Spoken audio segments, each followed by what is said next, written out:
Untuk mendukung Belajar Bentar, kalian bisa mengklik subscribe. Halo, selamat datang di Belajar Bentar.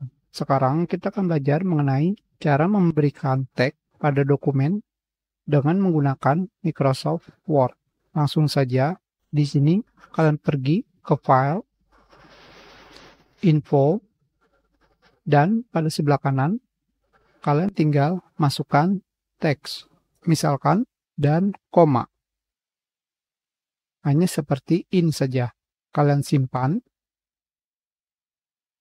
Apakah sudah diberikan tag? Untuk mengetahuinya, kalian bisa menggunakan detail di sini, maka akan tampil panel detail. Dan di sini kalian bisa melihat tagnya.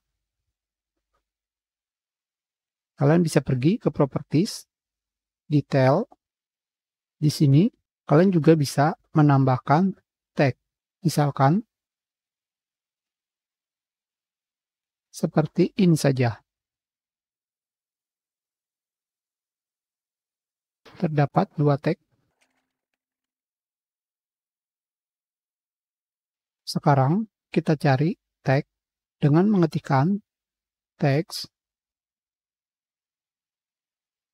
seperti ini.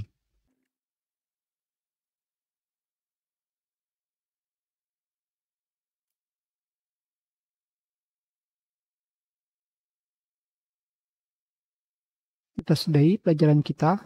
Terima kasih.